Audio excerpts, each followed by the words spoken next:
And we are live, I think. So thanks a lot for joining us, Andrea. Thanks, Nathan. Coming on live tonight. Thanks a lot for tuning in, folks. Last week, I apologise. We had an end of financial year party where everyone came along to, not last week, not last Friday, the Friday before. I was outside in the cold. I got sick. So last Tuesday, I couldn't make the live. I actually came to the office and I was so sick. I was like, I can't go on camera. So I'll make a catch up for that shortly and do another live because I want to talk about how you can buy properties for under 200 grand in 2023. And I can see one of the watchers here has snapped up a few of those properties already this year that are 150 grand and all that sort of stuff. So today, lots of people want to be asking questions about RBA met. They didn't change the interest rates again. It's an interesting world out there. So I've got lots of topics to discuss. So tonight I'm going to try and wrap up in a quick, maybe half hour, 40 minutes about just the news and all the information that's happening out there. And I'm going to hand it over to Andrea. Andrea works with us here. She's an investor herself and very knowledgeable investor that does a lot of research and whatnot, as well as looking after Blink Property here in Sydney. So we want to pick your brain on what's happening, what you're seeing out there as well in the market. So first one, let's talk about the obvious of the room. Philip Lowe.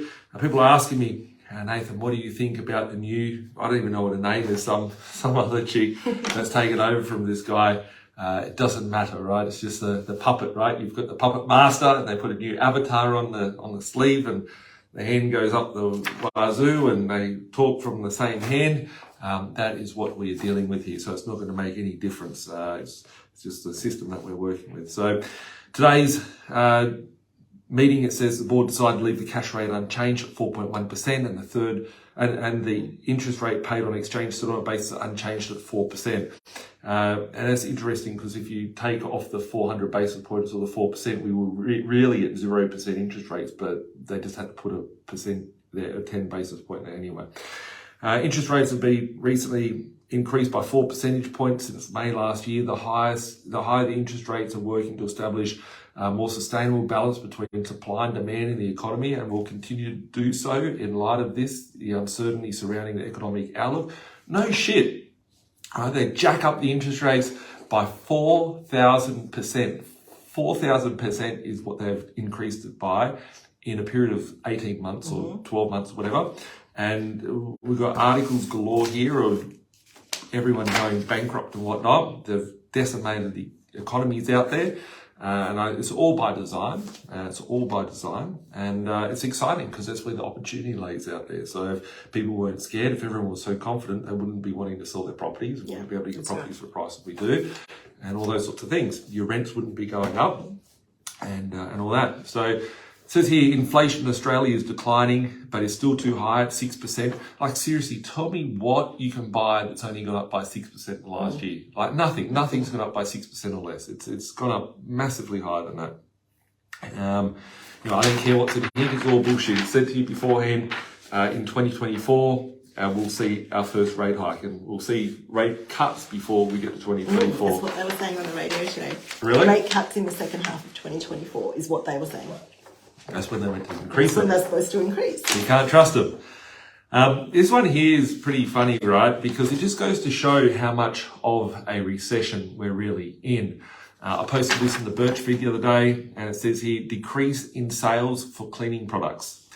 Bath body wash is down by 30%, hand sanitizers down by 30%, enviro cleaning goods down by 15%, bathroom cleaning down by 15%.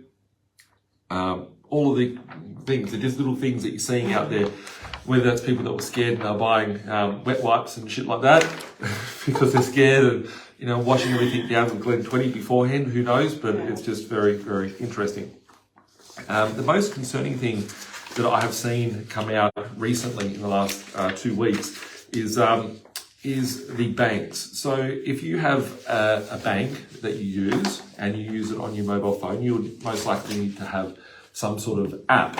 And I've noticed that all the apps have forced me to agree to their terms and conditions.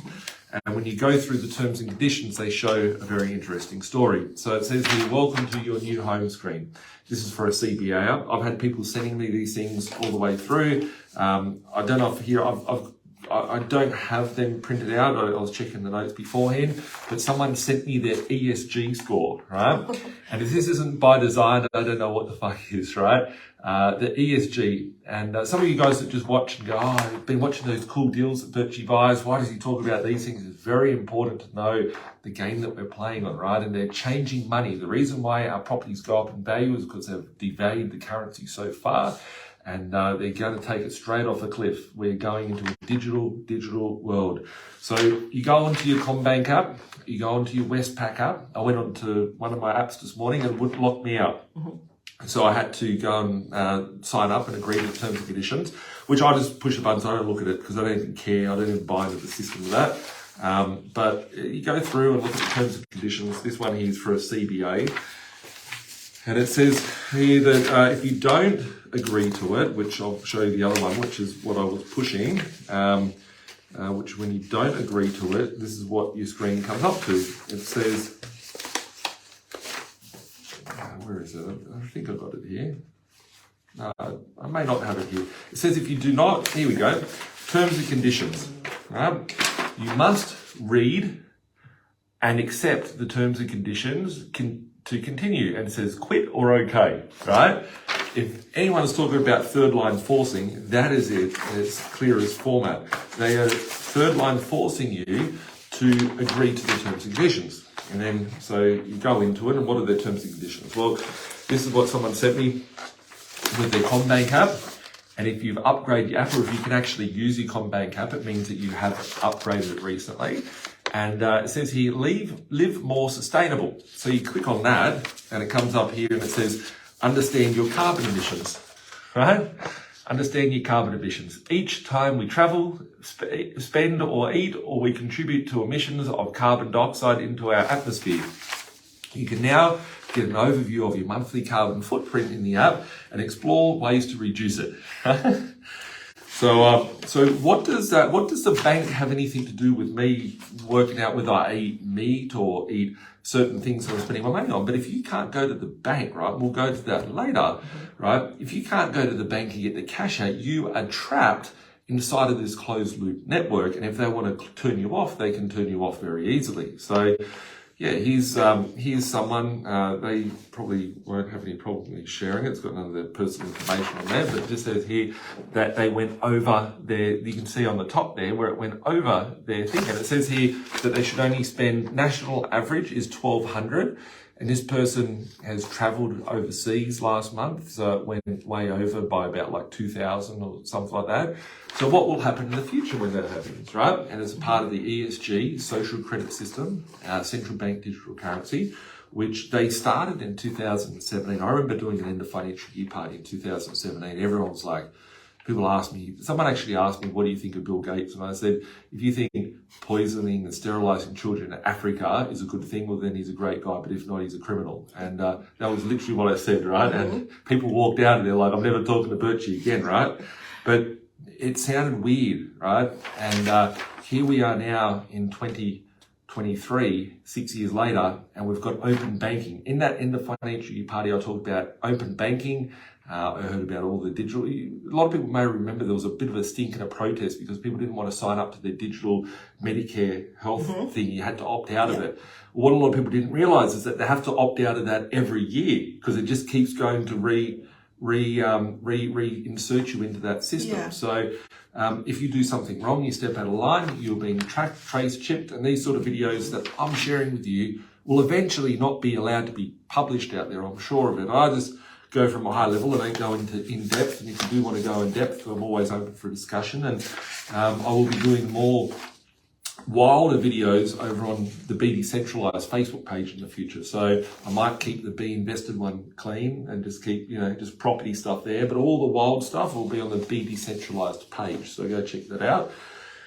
But if you sign up to it, it shows you what your carbon emissions is. It gives you suggestions of what you can do. And I'm sure that in the future you won't be able to spend money at the service station if you've bought too much gas for your car, whatever. So if I was to work out how to minimize your risk on this at the moment, I would be saying, have multiple bank accounts with multiple banks. So, every bank that you can get a bank account with, get it. If you've got entities such as businesses, set up bank accounts under each business entity with each banking institution so that you can spread yourself across all of them. So you're looking at this. One of my mates had sent this over to me. He's into all this stuff, very sus on the system, because he's working in the belly of the beast, right? And he sees this stuff every day. So one of the terms and conditions here, which is on the CommBank terms and conditions, no one reads it. They're like, I just want my money. Give me my money, right? I'll push whatever you agree to. No one even looks at it, right? No one looks at what they put in their body. No one looks at what they consume. But anyway, it says here, added section 28, Connect ID, which will apply if CBA starts to provide an identity service in connection with Connect ID, right?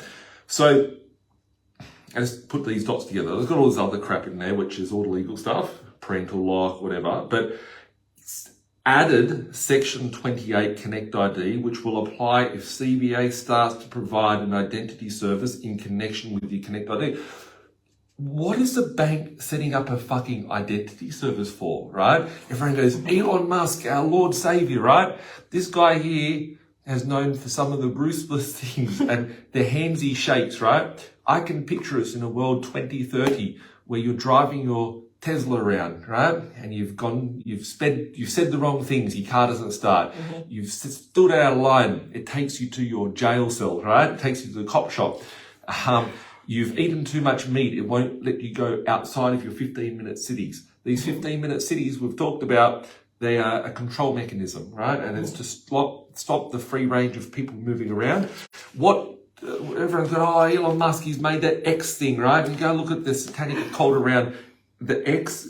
It's interesting itself. But what he's doing is he's putting identity and payment gateways inside of a social media app. So he's very fucking smart from what he's doing by putting the bank inside social media. I remember years ago, I was like, imagine if we could get Facebook and turn that into a bank. That'd be mad, right? I said that one day, I was probably drinking at the pub or something. It was like a really cool idea back years ago. And now we've got banks becoming identity institutions, right? They're our government. They're all hand in hand. So you go on to connectid.com.au and you check out what Connect ID is, and it says your identity, your way, right? This is on the website, right? So in the terms and conditions of the bank, it's saying it's now connecting you up to Connect ID. So you better ask, what the fuck is Connect ID? So let's go into that. Connect ID makes it easier for you to verify who you are using organizations you already trust. You can expect to see Connect ID rolling out gradually across institutions and businesses in Australia during 2023. And we had all these other things, right? Like your director ID and your digital ID. And, when you're born, you get put into a system, you get a birth certificate and all those sorts of things, which I think is just crazy when people do that stuff, but that's a different discussion. I'm not here to talk about that today. But it's just, you've got to question, where's all this going to, right? And it's like, well, a criminal could take your identity. A criminal could do this. And it's like, well, they have been for many years, right? And you've got to be smart. You've got to be diligent. You've got to look after yourself. And that's why you should have more options about having cash and different types of things. But you go into it and you look here. You can expect to see Connect ID rolling out gradually across institutions and businesses in Australia during 2023. So literally, you go to connectid.com.au and it tells you that will be rolling out, right? So all of these banks have opted into it, right? Whether it's a control mechanism, they've been ordered to accept this as a part of their compliance, which people ask me, what do you think of the voice and all that? I'm not here to get into politics, but I think you could see that they're trying to sabotage and get control of something here, right? You've got to question all these things. Connect ID is an initiative of the Australians plus AP Plus.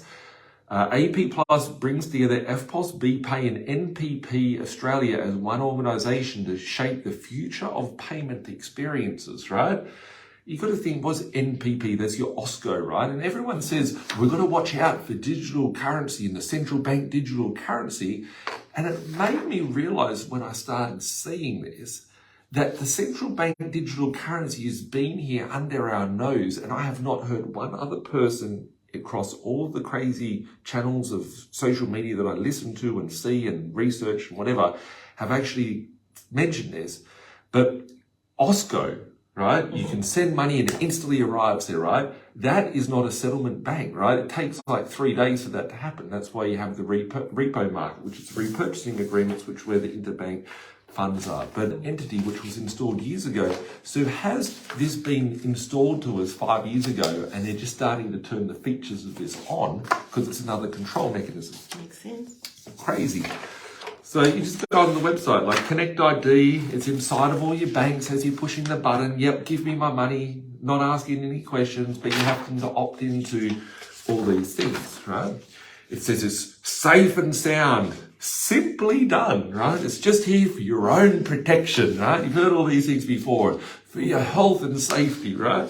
The Australian owned and trusted. I don't trust anything that comes from a large corporation or our government that we are suppressed and controlled by, right? Madness. So just something I've observed recently.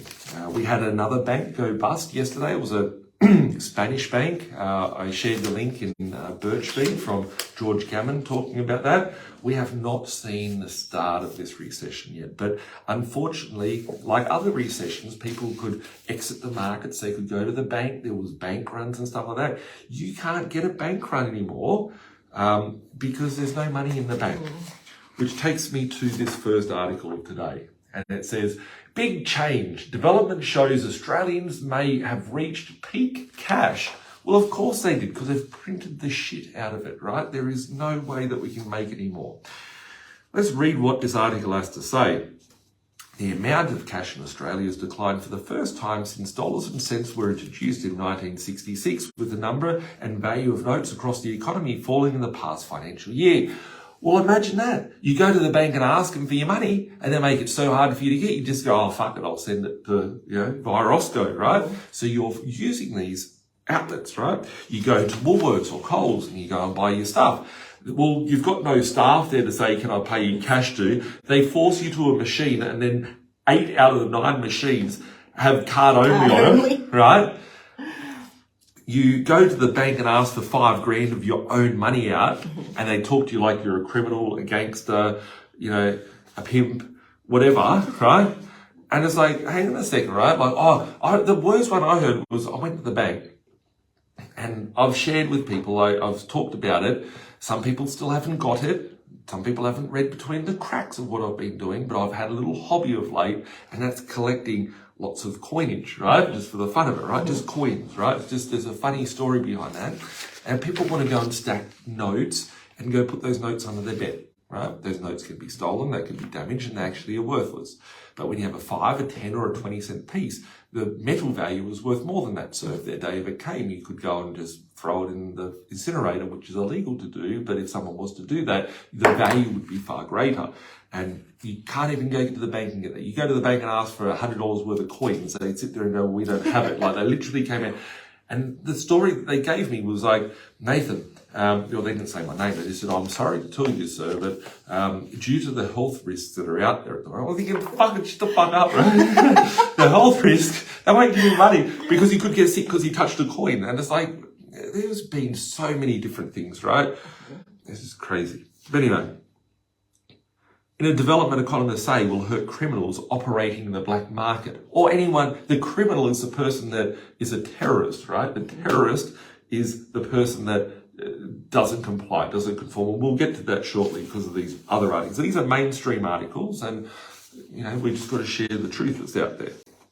So it says, it will potentially make day-to-day life more difficult for the elderly living in those regional areas. More than $1 billion worth of notes have disappeared from circulation in the past 12 months. I'll tell you what else has disappeared, which is still on other articles here. The ATMs, the banks, the ability to access that cash has disappeared. You go to the bank, they don't have the cash. Every year since the transition of pounds and shillings to decimal currency, the total value of the number of notes in circulation has increased, but reversed in 22-23 with particularly large fall in the number of $50 notes.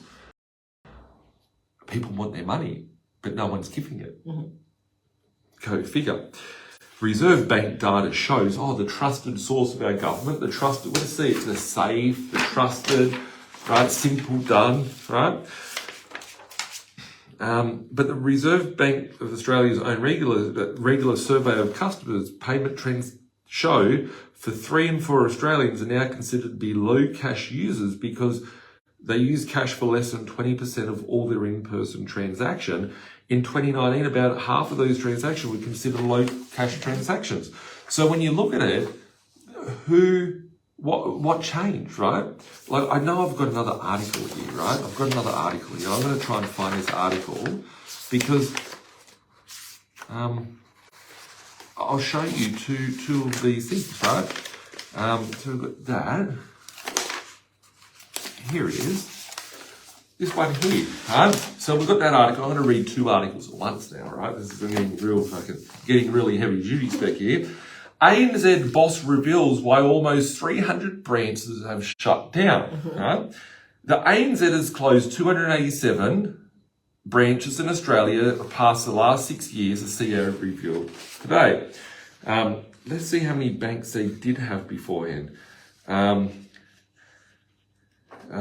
a baseline, we have 391 branches. ANZ has closed half of its banks, right? So you wonder where all that cash usage has gone. They've closed the ability for you to use it, right? This is criminal, right? This is criminal. This is a thing called third line forcing. Go and research it. You're not allowed to third line force people. But anyway, it's a different thing about the Constitution and, our rights as humans. But anyway. So then we have this thing here saying that we've reached peak cash. All these studies are showing. New Reserve Bank data shows that at the end of 2023, the total value of cash in circulation has fallen by 1.1 billion. There is now only 101.3 billion in cash, the smallest amount since November 2019. Anyway, Westpac customer reveals what happened after he made a modest cash deposit. Modest. Aussie customers called out a major bank's act that is labelled outrageous and sickening. So we just recently had that lady with the ANZ. If my marketing team is watching this, they should try and do a podcast and get that chick on, right? That chick, she's been all over the media. Let's get that lady. I don't know her name. It might be one of these articles. She tried to get money out in Queensland or something. We should get her on for a podcast. But we've got that lady, can't get money at the bank. The banks literally are promoting. The ANZ came out, they got slapped around for it. Now, the CBA has come out and they've said, hey, we're going to stop doing cash in our branches. So you can't do cash at the bank. Well, where else can you get your cash from? Isn't it your cash? But it's not. You're a creditor to the bank. If something goes wrong, you go into the list of creditors. If the bank was to go bust, you would be a creditor, and that's how it worked through the liquidation process. So anyway, a pro poker player has unleashed on Westpac and accused a major bank of engaging in despicable behaviour after his account was blocked over a very modest cash deposit. Kristen Ravori, an Australian expert on US and defence politics, visited an ATM to deposit a lump sum after a successful poker session, which is pretty smart, right? You don't want to get robbed, you don't want to lose your money, you just put it in the bank. I immediately tried to log on into their banking and I was locked down, so I had to call. I did so, I was informed the fraud unit had locked it. He says the fraud team blocked my account. I thought it was my own protection. They demanded to know where the money came from. I told it was from a law school and none of their business. They refused to give me names or put requests in writing that said the account would not be unblocked until I adequately explained where those funds came from. And it came out to say it wasn't some huge sum triggering money laundering. It was everyday amount that could impact an ordinary person. He insisted that it was way, way less than $10,000, the amount that typically triggers from not ASIC, it's the AUSTRAC, right, which is for money laundering and whatnot, is under that 10,000. So if you're transacting over 10,000, it can sometimes flag things. In businesses, it doesn't flag that, right? So you've got to think about multiple entities and different entities that you can transact in and spread your risk in this game that they're playing, right? But anyway, so this guy, he's deposited less than 10 grand. Who gives a fuck where he got the cash from? Did he go shoot someone? We didn't see people get shot every day and whatnot in the news, but he doesn't look like this looks like just a guy here, right? But why did that happen? So who knows, right? I know for myself, after reading that just then, it made me remember, I transferred money. I have staff everywhere. We've got hundreds of staff that are here in Australia. I've got a couple that just do some sort of admin stuff so we can operate 365 days and whatnot. They do a small amount of some back end, sorting of some data for a computer program that I run. There you go. I talk about a Chinese restaurant sometimes, a law firm, and accountancy practice. We have a computer program that I built about 12 years ago, and we have them for that. And I had to send some money overseas, and I send money every month, same amounts, very large, compared to what would be seen in their accounts normally. And I have had my account blocked for sending money, right? And I couldn't call up the bank to get it fixed. I couldn't even go into the branch and get it fixed. I personally had to go in the branch and wait 7 hours for it to get fixed, right? So I said to the manager of the branch, listen, I'm really going to lose my shit. Can you get one of your staff? I will give you all the information and you call your fraud squad. And they sat there and then they called me at 4:55 on a Friday afternoon and said, oh, it's okay, we've got it fixed. And I was like, great. People didn't realise that it was linked to trust accounts. It was linked to millions of dollars of daily transactions for our investors. Like, this is like what? Because I sent some money somewhere. I had the bank block my bank account because I paid a mortgage, right? And my mortgages, some of them are 20 grand a month, right? Some of them are a couple of grand a month, some of them are a couple $100 a month. And I've had the banks go, oh, we've got a fraud squad because it looks like a suspicious transaction. I'm like, suspicious because I paid my mortgage on time. So it's just very, very concerning. Anyway, let's go into more articles here. We're halfway there. We're over halfway there. Yeah. We'll get to Andrea shortly. Oh, good. Record decline. One dirty secret stopping devastating recession from hitting Australia. So now we're discussing a recession here.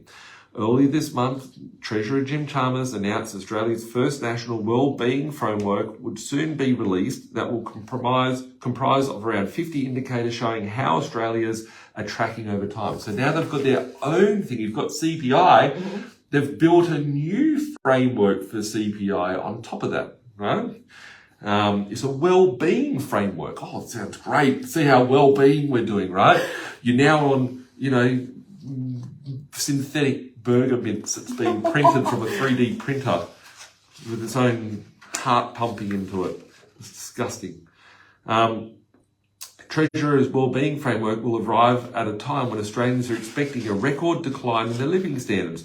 Real wages, that is adjusting for inflation, have collapsed to March 2009 levels. That's 14 years worth of wage gains that have evaporated, with further falls likely as inflation outpaces wage growth. Australians are also suffering the worst rental crisis in the nation's history, alongside an energy price shock that has seen electricity and gas bills rise by around 25% in the East Coast, right? It says in the East Coast, right? What about the UK, Canada, all those ones? They've all got the same news. They've all got the same problems because they're getting the coal, right? And they're saying coal's bad. And they're saying you can't change it and all these sorts of things, but it's going to take them a good 50 years to change it. And then maybe a hailstorm will come and then everyone will lose their power and, the whole city will be blocked out. Anyway, these things are not just two-dimensional. I love coal. I'll throw it out there. I see it as one of the greatest opportunities out there because it's so undervalued and it's such a political play. I know how political it is. I'm involved in the coal market. There you go. There's a new thing too, right? So yeah, here we are. The inflation levels, right? This is from the Treasurer himself. 25%, 14 years of wage gains have gone. Australia's population grew by a record of 5. Here we go. The Australians' population also grew and no one's talked about this yet, because this is grown, right? This is past tense. Australia's population grew by a record of 500,400 people in the 2022 calendar year, driven by a net record overseas migration of 387,000.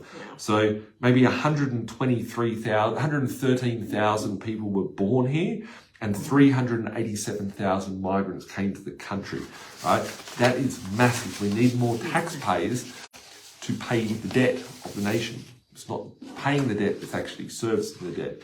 If we look at the US debt, going back in 2009, just as some figures for the fun facts out there, 2009 it was about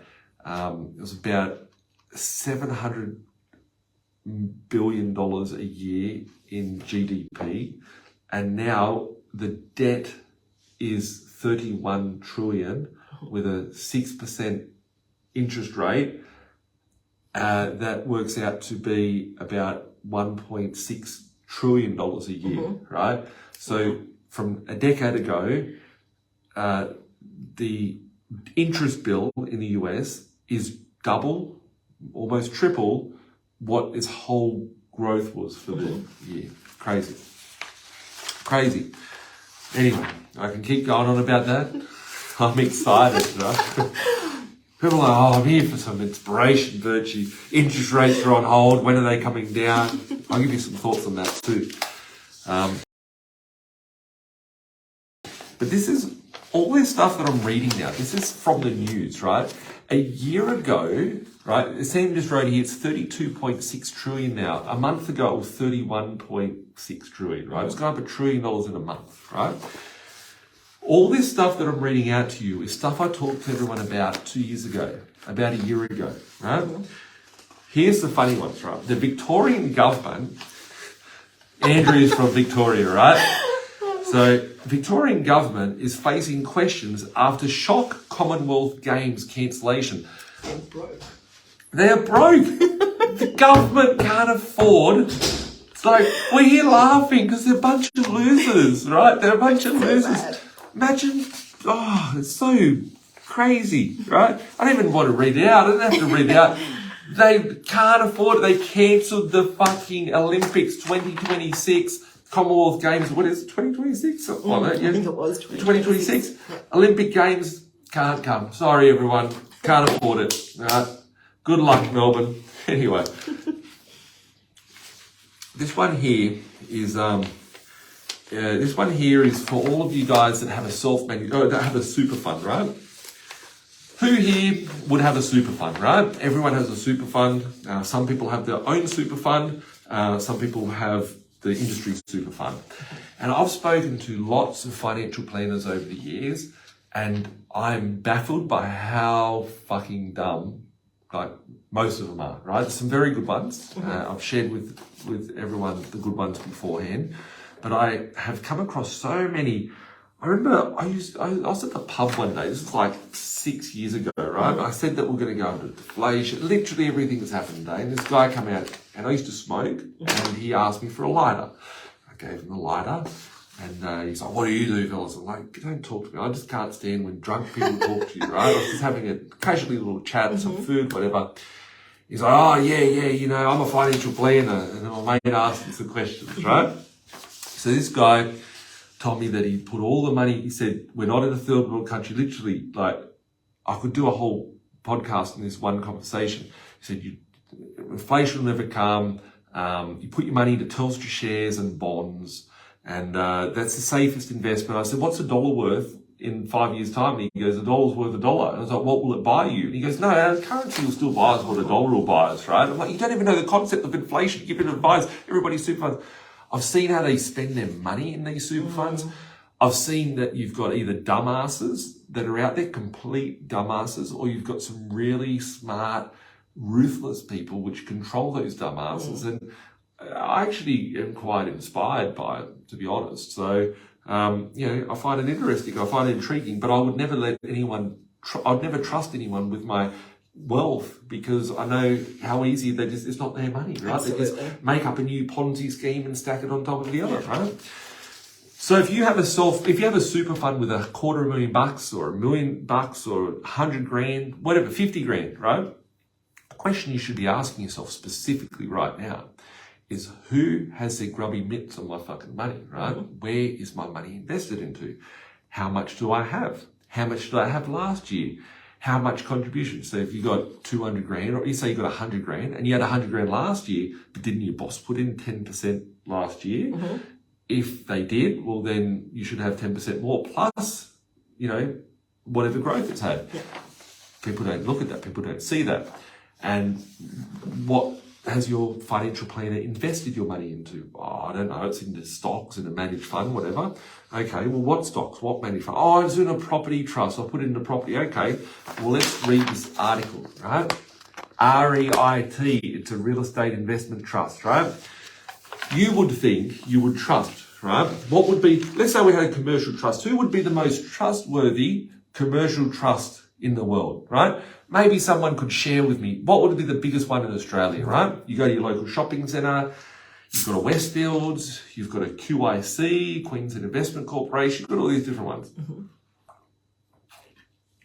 You used to have Centro, they went bust in the GFC, funny enough, they were a stock listed company. I used to day trade that, I made a lot of money out of that.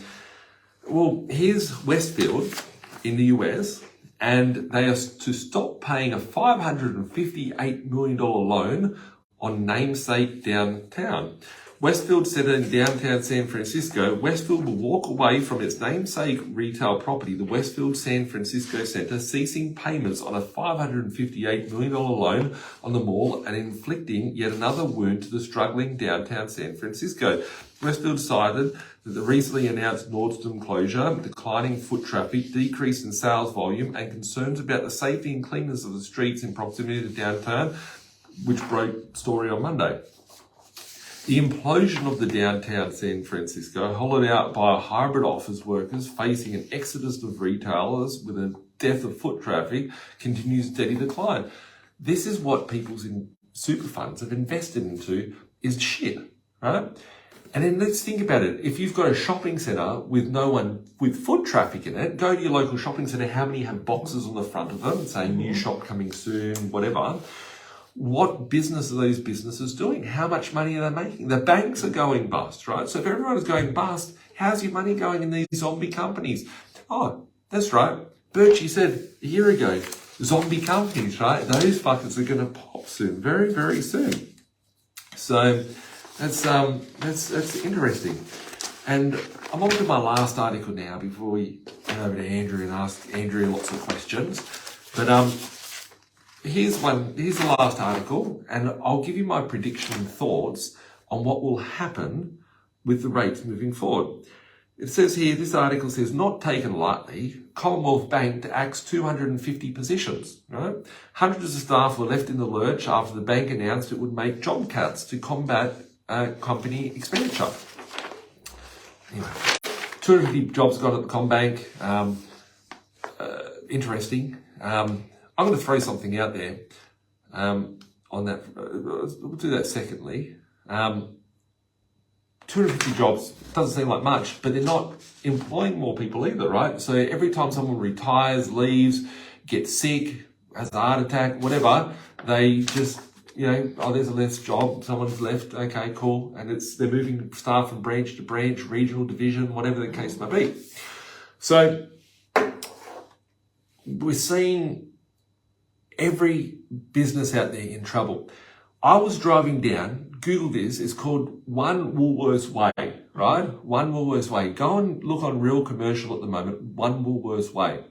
I was driving, I was up at the motel this morning, dealing with some trades, came back for some meetings and then came to Facebook Live. And I was sitting in traffic and I noticed out the front of the Westfield head office, right? This thing has a shopping centre, has a Woolworths inside. It's a Woolworths head office. Sorry if I said Westfield then, it's Woolworths.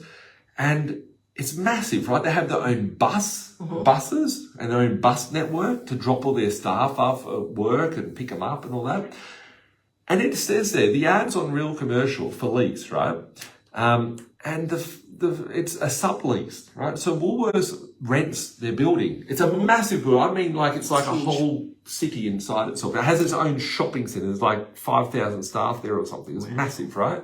There's maybe not 5,000, thousands of staff. It's massive. And it's a sublease, right? Woolworths is so great. Why would they be renting their basement? Why would they be renting a couple of offices in their room, right? A, are they trying to cut costs? B, are they trying to increase revenue? That is something you do. If you're struggling, you'd go and get a roommate, right? If you're not struggling, you wouldn't have a roommate. As a business, why would you be doing that?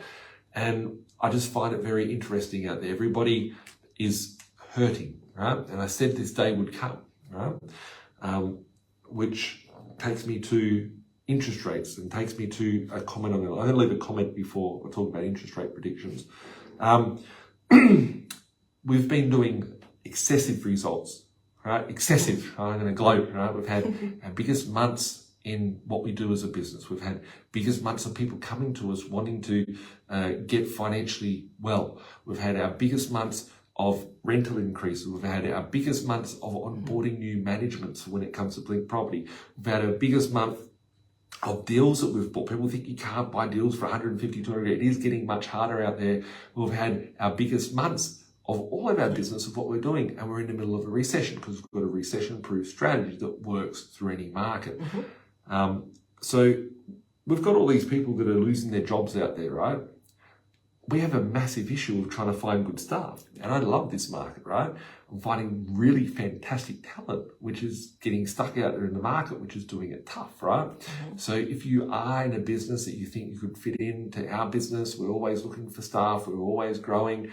We've all got hundreds. I want to get into the thousands of staff. And when I first started the B.Invested group, I was like, hang on a second, like staff is so painful and all this, but I just know it's not my skill set to manage staff and have teams, but I wouldn't be as good as what I am if I didn't have all the great people in what we do. So we want the best people out there. So the more people we can have, the better it is because we're built on the back of people. So if you do, if you're looking for a job, if you're, if you think your company's going to go bust, if you're being made redundant, it's not all that bad. There's opportunities out there. So reach out to us. Happy to have a chat. The email for my HR department is peopleculture@binvested.com.au. You can send us a DM or email us at peopleculture@binvested.com.au. Always looking for staff in all different locations across the country. So on that note, what I was saying, some of it's pretty funny, very scary about how they're taking control of us. And now, there's lots of, it sounds like I'm a doomsayer with all the stuff I'm saying, but I've got the smile on my face. That was as far back as 2 years ago. So when I was still working in retail at the time, I couldn't get change for the stores that I was working for. You'd go into the bank and literally they would give you maybe a quarter of what you were asking for. So you didn't have the cash. That was 2 years ago. Because they're cutting the supply, just like they did with the cars. And they say, it's a chip issue, right? And I question it. I think, is it a chip issue or is it a control issue, right? And they don't want to keep producing these vehicles because they want to have a change in those vehicles. And they're trying to push these EVs that can only go for, you've got to ask yourself, why does an EV only go, 300 kilometers or 200 kilometers, right? Is it like that or is it by design? Because then it keeps you inside your 15-minute city because they're literally barricading people in zones like Hunger Games, right? Yeah. So, you will see me driving around the biggest fucking Chevy, diesel blowing out the back, right? Doing my part for the environment though, but if you think about all the I saw something the other day and it's like if you think that it's all about cows farting, which is causing the greenhouse emissions, whatever. Yeah.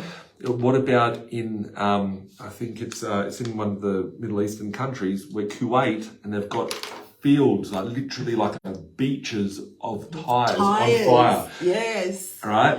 And it's like, those tires, right? Is it the food we're eating?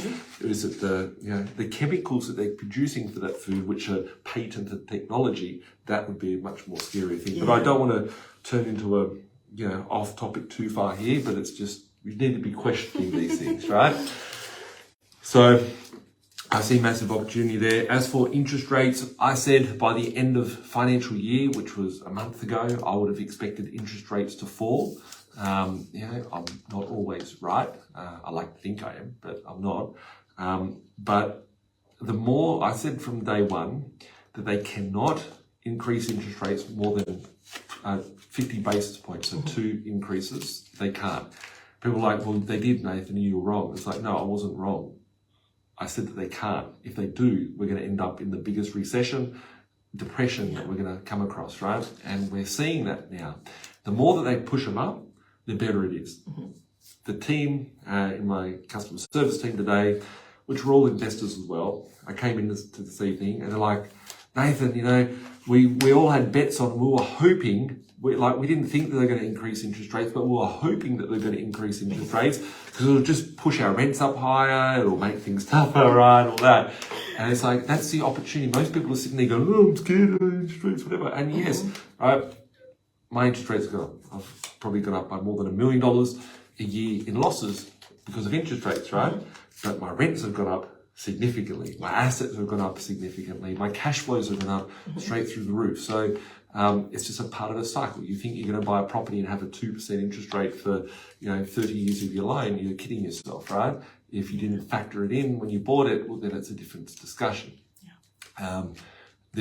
There is pain out there, and it is short term, right? And if you're asking my thoughts, I was talking to one of my investors. I've got in 5 properties, and he might be watching this, may not. I was talking with Asava, and he goes, I want something positive cash flow this time. I was like, how negative is your portfolio? And he goes, after all these rate hikes, it's negative for the 5 properties, $7,000 a year. And I laughed, right?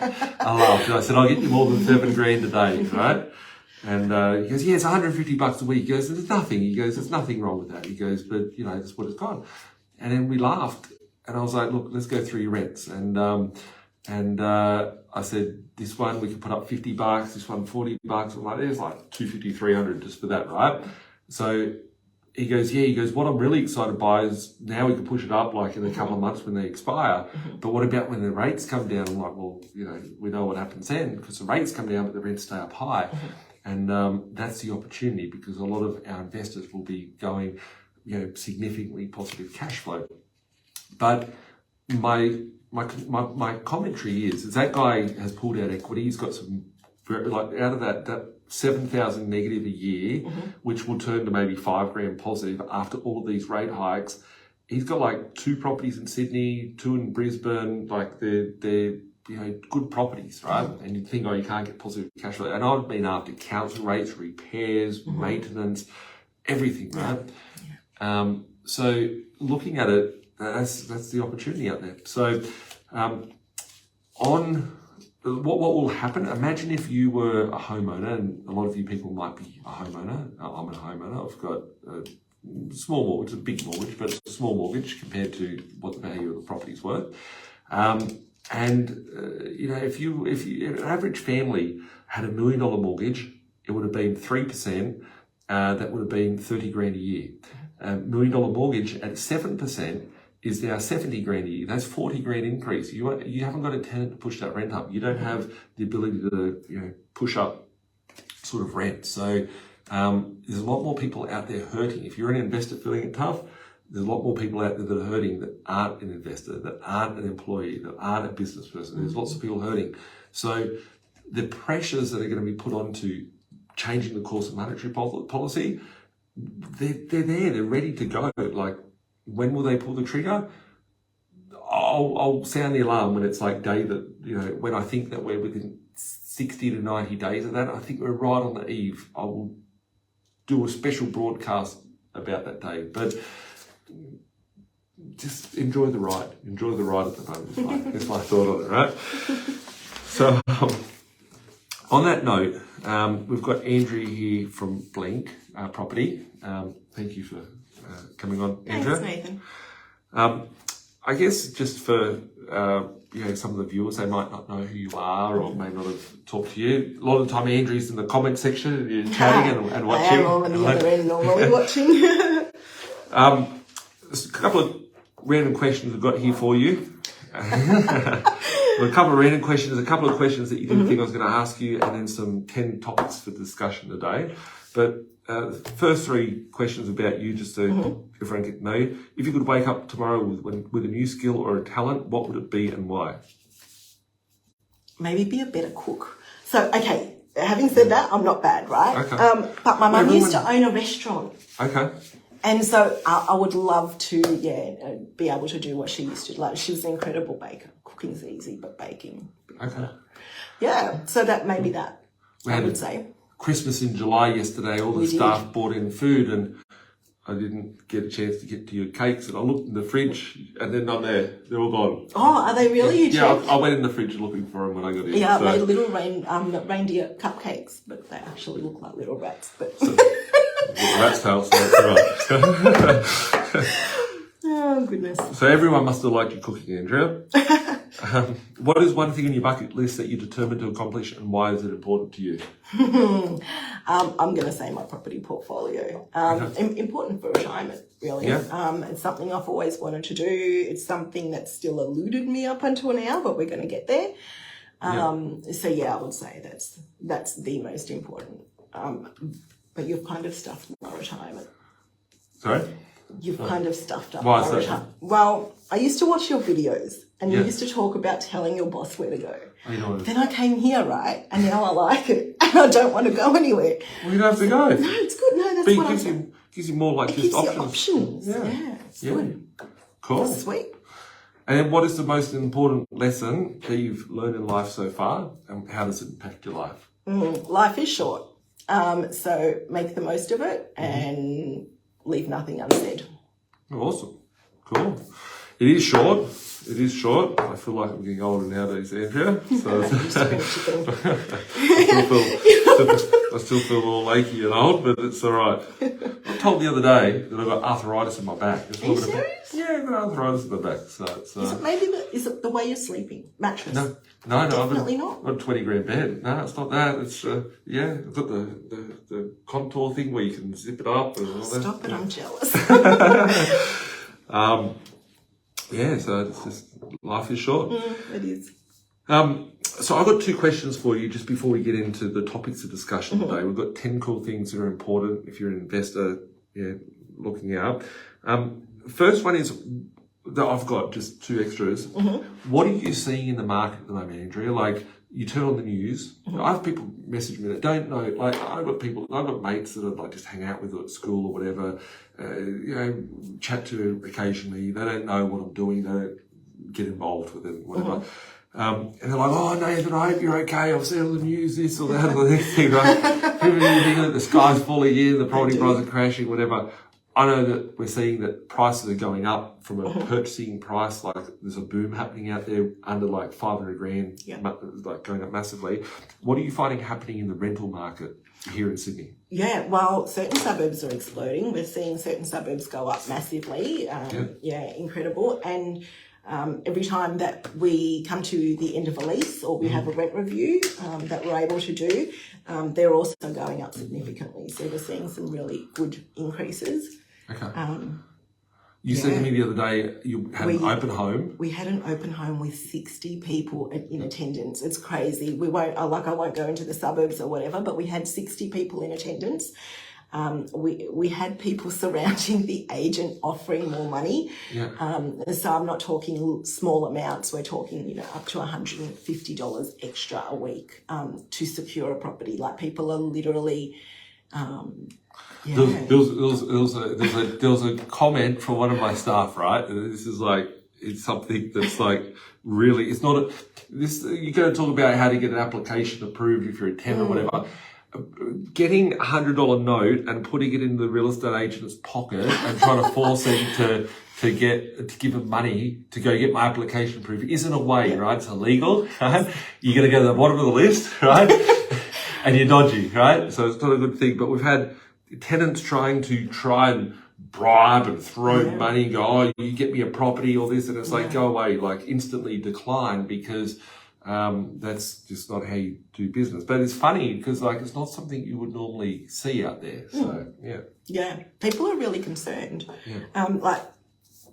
I think some of them, as you're saying, like it's a dodgy way to do business, but a lot of people are really scared out there because they're reading all the stuff about the rental market and they're really worried about securing a property for themselves. Yeah. It's crazy. So if you're out there and you've got a rental property, probably good to try and lock it in. If you've got a good landlord or a dumb agent, lock it in at the cheaper rent. And on the second question I had for you is like just the rents that you're seeing, what could be some of those increases that we're seeing? Like I've even been looking like Mount Druitt. I was using that because it's like my old stomping ground. Mount Druitt, like rent that was like $280 a year ago. You can't rent a shitty 2-bedroom unit for under $380, $400 now. Yeah, easy. Yeah. So it's like $100. It's like 25% increase. What would be some of the other sort of area, like markets, without going specific areas, but just regions or results that you're seeing out there? Oh, look, I'm going to call it Metro Sydney. So regional and things like your coastal and stuff like that, not as much, but in your Metro Sydney, definitely heaps going up. So when we used to have an average rent review, it used to be like $20, $30 way back when I first started. We're looking at a minimum of 50 now. Yeah. At a minimum, yeah. And like, I was looking at one the other day, Invested was rented for like, it was the one in the inner west, and it was rented for like $280 or $300 a week. And then you sent me a link. How much was it? $650. $650. $650. Yeah. So imagine being that tenant. Sorry. Sorry. Hope you're not watching. Yeah, it's crazy. It's exploded in that area. Yeah. Yeah. Cool. Do you think that it's going to be here to stay, or do you think there's much more we can push out? How are the tenants? I've actually asked how are the tenants at like, how's their lifestyle being? Like, are they paying their rent still? Are they, is there issues out there with them? Or There's issues with some tenants, and we've got some people that are moving on even before we issue anything, literally because they know that they can no longer afford where they're living. So we've had people just email us out of the blue and say we're looking to move on. As in long term, I honestly couldn't tell you. What I've seen, what we saw the other day, the 650, like that shocked me. So I'm going to say, I don't think this is the end of it. You're going to be doing a lot of Deliveroo and menu log and stuff like that to try and pay for lifestyle, which is sad. Absolutely. On one side of it, right? Yeah. And then you still got other people going, screw the landlord, sucked in, the interest rate's gone. Everything will find its own level, right? You destroy one thing and it's going to come back and hurt. So questions for you, topics of discussion. If you were a tenant out there, how could you make yourself stand out from other tenants, I guess? Speak to the agent at the open. That way we're going to remember you, introduce yourself, ask a few questions. Just come up and say hello at the opens. We try to get to everyone anyway. To make your application stand out, to be honest, just fill it in full. So make sure that we've captured your previous rental history, your income, pop your IDs on there, and that sort of thing. If you've got a cover letter, pop a cover letter on there. So sometimes it's easier, explains your situation and that sort of thing. But that makes it stand out. But you'll be surprised at the amount of people we need to chase. And if we need to chase, your application goes to the bottom of the pile. If your references aren't available and you haven't attached everything you need to attach. So cool. So getting the agent on side is an important thing. It's not by trying to bribe them. It's by just to say hello. It's not definitely not bribery. But just to come and say hello. We'll remember you. We put a face to the name when we see your application come through. We remember the conversation that we've had. Yeah. What happens if a tenant pays their rent late? How would that affect their ability to get a property? Oh gosh, we've seen it. So if you are frequently late with your rent, you'll struggle. You will struggle to find another property. So your ledger, it all shows on your ledger. You can't have that removed. And that ledger goes to the next person. So that will go to the next real estate agent that you're trying to apply to. And if they take one look at that the ledger and reject the application, basically. We've had that. We've got someone that's wanting to move out. Terrible ledger. And can't get a house, can't get a property. He's trapped.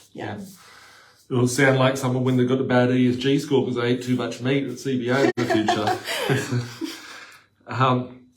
What, as an investor, let's say we're an investor and you've got a property, which is where most of our audience here today is, what would be some things that an owner could do to increase value in the property to get extra rent? Like, yeah, you can get $50 a week. Like, all the rents are naturally going up. Yeah. And I actually sent a tour of my tradies, and I said to you that in the morning I'm driving all the way up the East Coast and I'm going to go and see some of my trades. They've come from Sydney and I've sent them to, you know, all different places, all the way up to Cairns and Port Douglas, all the way up there.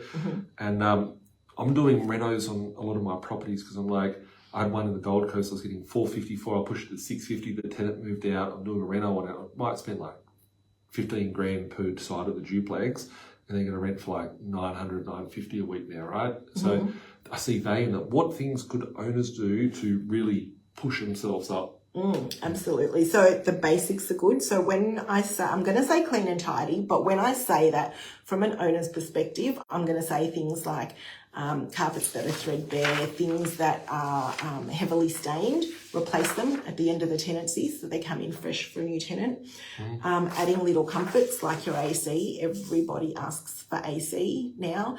The other things we're finding is storage, especially in apartment living. So if you can add some storage, add some robes, things like that, that all sort of helps. Cool. And I think that might go on to our next question here, which is, I've always been against having pets. Like, I'm allergic to cats and dogs and stuff. I just don't like them. Like, I don't mind them. I have animals in my yard. I like animals that I can not have to go to my ESG score for going to buy. I like to have stuff I can consume. But having a cat and a dog in the place, like, it can destroy the house. Like, what's the pros and cons of having an animal in the property, and how can you minimize risk from it? And I think a lot of the time when people do have pets, they don't actually disclose that they have pets. They just try and hide them. Yeah. So at least it's better knowing what you're dealing with and then all that. Absolutely. What things can you do to minimise risk, and what's the pros and cons of having a cat or a dog? So your cons are obviously pets can do damage. Also carpets and things like that. So the smell will remain after the pet leaves. So they're probably your two biggest cons. In terms sounds like a big con to me. It sounds like a huge, yeah, it does. You're not selling it too well. One day, no. What's the pros? Okay, in the pros, you're opening yourself up to more tenants, so more applicants, yeah? So, fun fact, 70% of people that Google on realestate.com actually Google with pets. So that's a huge amount of the market that you could be missing out on. And there are ways to protect the landlord from the cons. I think a pro, right, like, yeah, your place could get destroyed, yeah, it's all negative, right? But, like, if your property, if you've got animals in it and the tenant fucks it up, like, you're getting fast-tracked to a free reno from insurance, right? It's like, but you need to make sure you got the right protection and stuff like that, yeah. But, like, if I had an older property that needs new carpet, needs all that stuff, like, it's a bit of a roulette. It's like, oh, which tenant's going to come in today and, you know, help me get a reno? But on a serious note, one thing I've been looking at, I've actually been able to get tiles laid very cheap. I've got a tiler that's amazing, right? Yeah, it actually looks brilliant what you've done. Yeah. Everything gets tiled. Like, hotels get tiled, everything gets tiled. Like I'm laying floorboard tiles like $45-50 a meter, laid, like the tile costs maybe $30 or whatever. Like, that's going to last 20 years, 30 years, longer. Tenant's dog pisses on it, well, then you just hose it out and put the new tenant in there. Yeah, so, yeah. Absolutely. Absolutely. We put pet clauses into all of our leases when a pet is allowed. So that means basically at the end of their tenancy, they need to do a professional clean, they need to do a flea treatment, and during the course of the tenancy, if the pet does... The tenant needs a flea treatment or the house? House. Okay.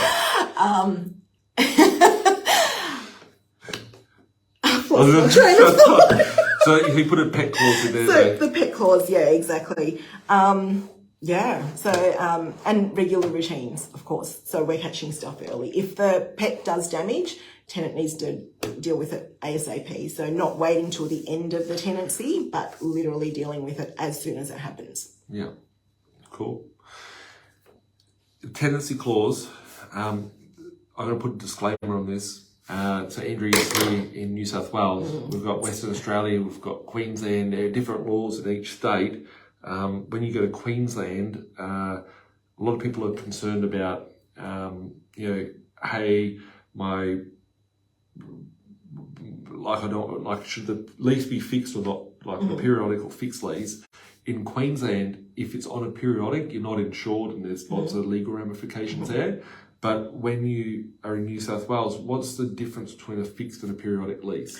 So the difference basically is that a fixed lease has a start and an end date. A periodic lease has a start date but no fixed end date.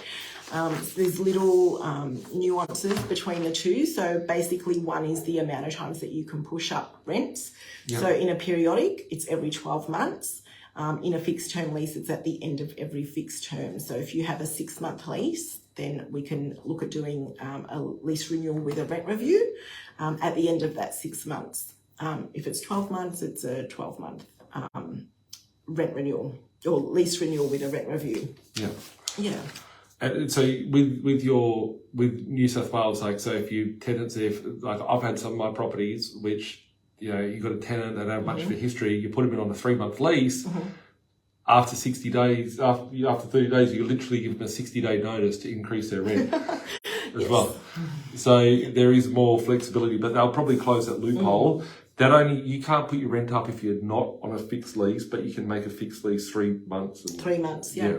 So you can put your rent up after 1 month if you really wanted to. Yeah. There's a little loophole there, guys. Yeah. So a notice to vacates from the tenant. So vacates. They just have 2 different dates. So one is 14 days and the other 21. 21 days, yeah. What happens at a routine inspection? Like a lot of investors may be, first-time investors or thinking about investing or whatever. How does that benefit? How does it protect the asset of the owner? What's the benefits of it? What's the importance of it? Absolutely. Yeah. So the first one that we do is 3 months when a tenant moves in, just to make sure that they've moved in okay, they're settling in okay. Basically, we check all the assets within the unit. If it's a house, we check the inside and the outside. And we have a look at everything from underneath sinks, S-bends, all the wet areas to make sure that there is no leakages anywhere. We look at all the bits and pieces like your stoves, your toilets, your sinks, all your assets within the property and make sure that they're all good. Any visual maintenance that we can see. I would say maybe half of the time that we do routines, we have the tenants present. The other half, we just get in with the agency key. When we have them present, we're able to ask them what maintenance they have, if they have any, that's gone unreported. And we can put the owner on a maintenance plan. So we have ones that need to be dealt with immediately. So things like your water, your plumbing, your electricity, if there's something amiss there. And then we have the long-term ones. So we can say your carpet's getting a bit, bad.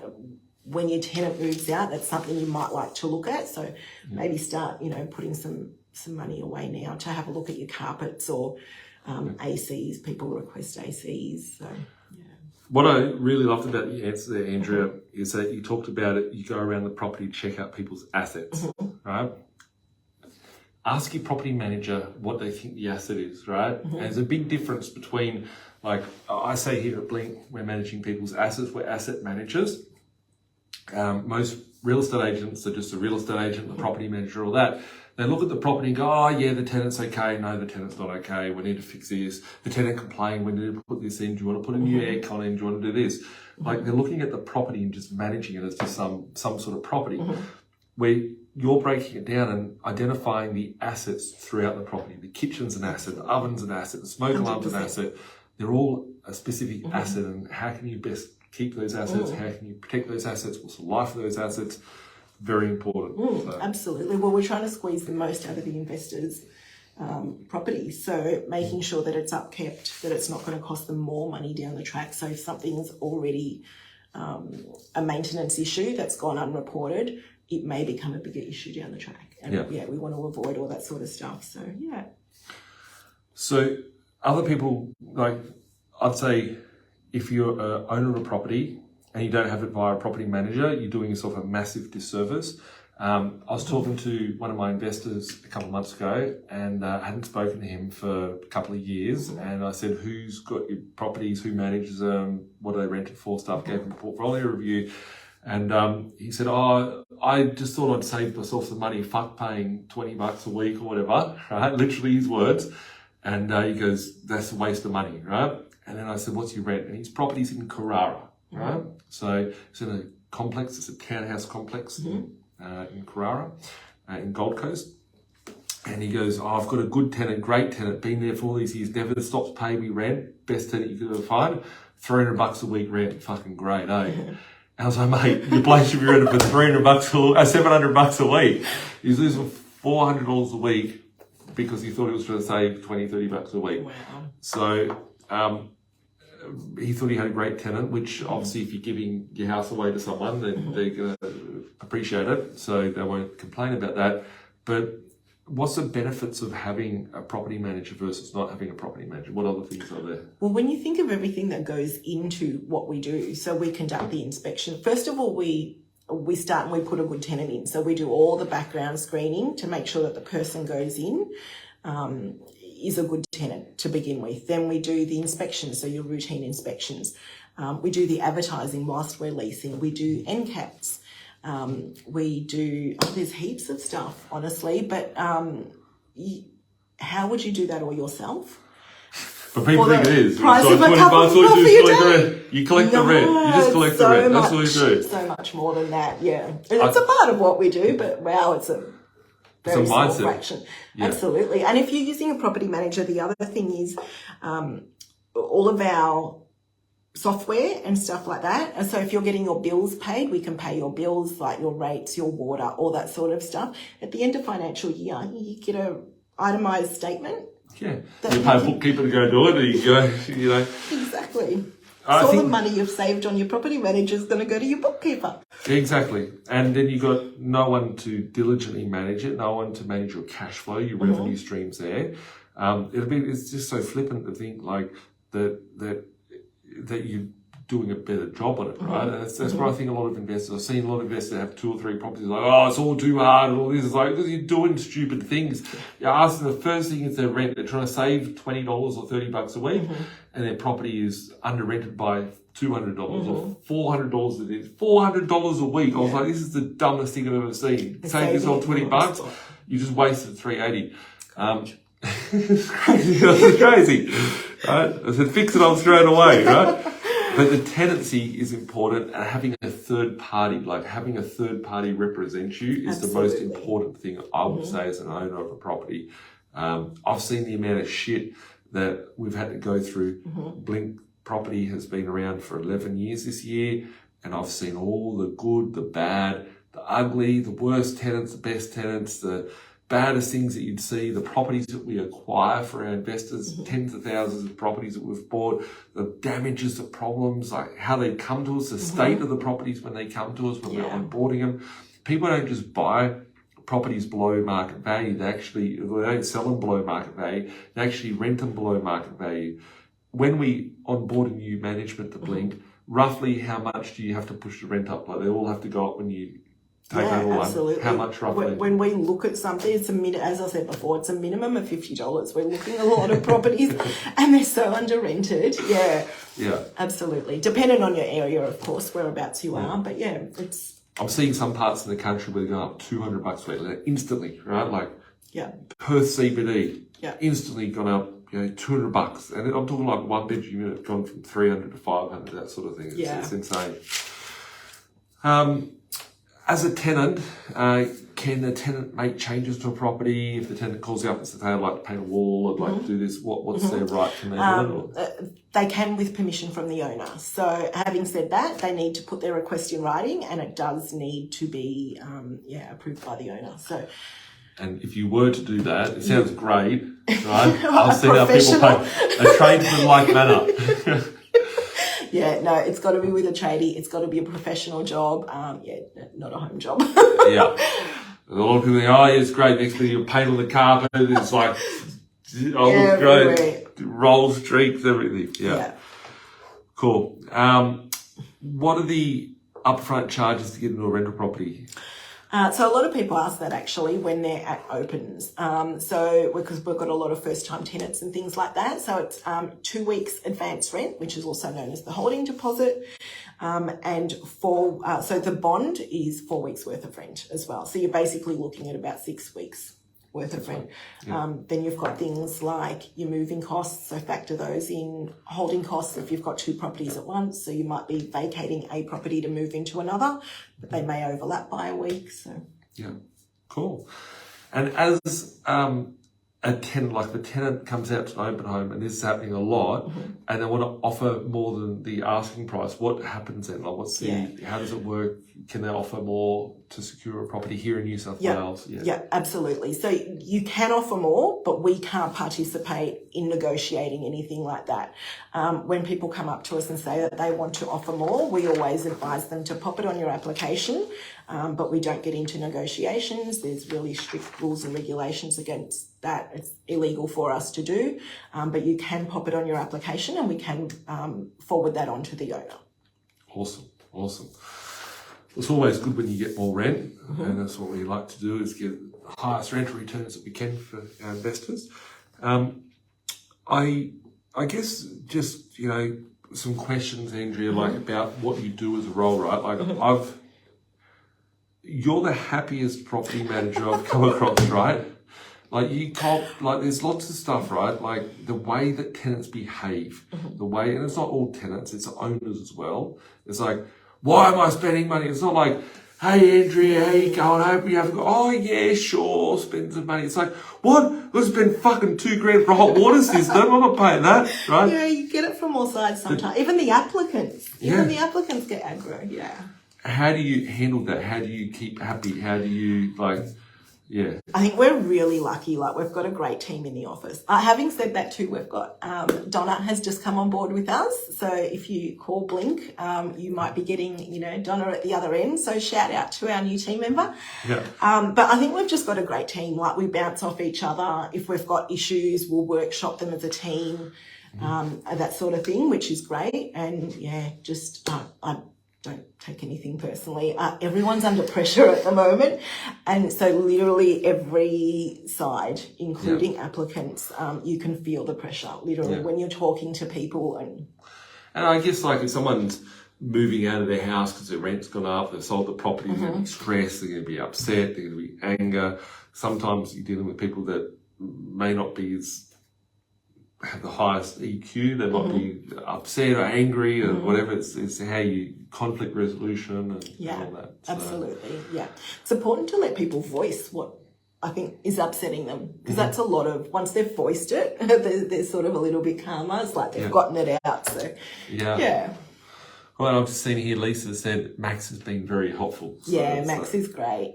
Thanks for the feedback, that's good Lisa. to hear. Thanks, Lisa.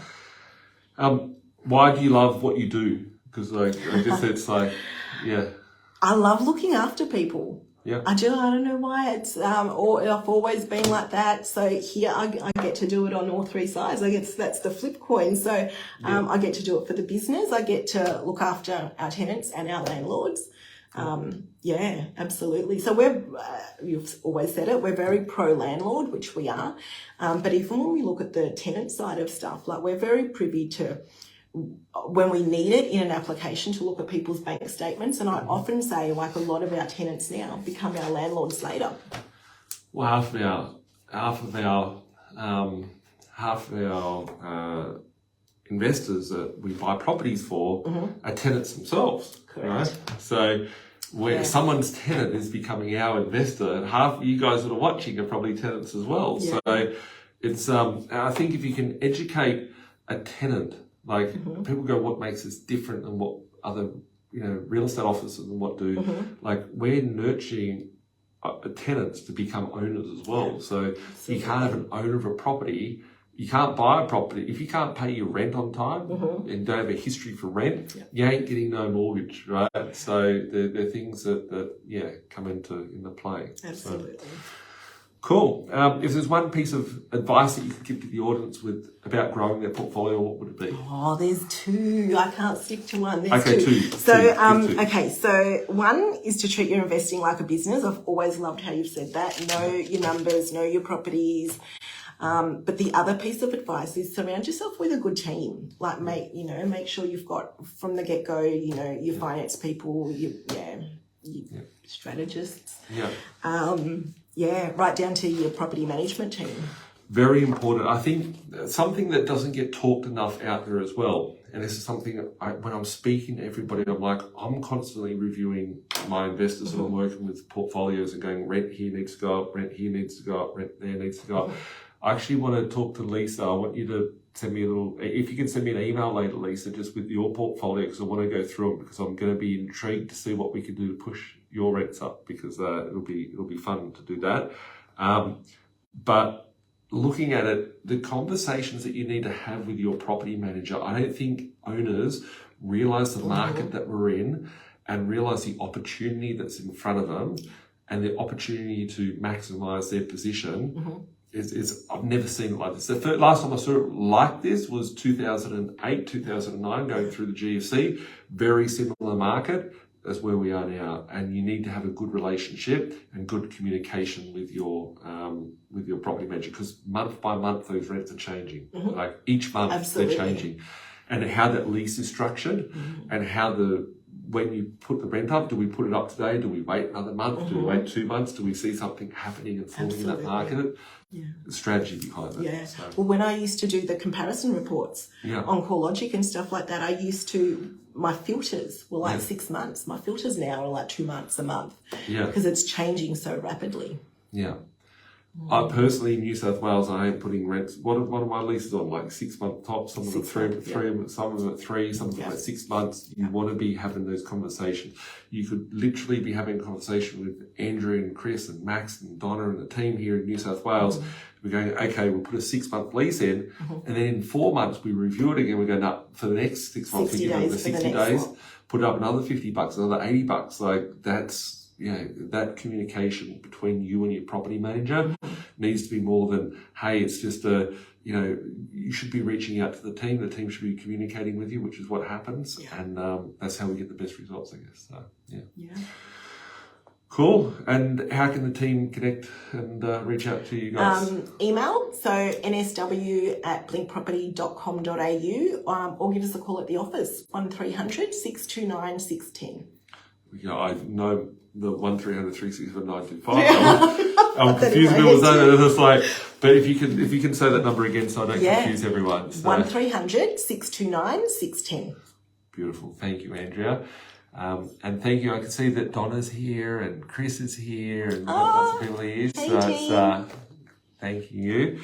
Thank you for all that the team does to make sure that our owners get terrific results, and our tenants too. So thank you, Andrea. Thanks for tuning in. Thanks for having me on. I did have 2 questions here from people.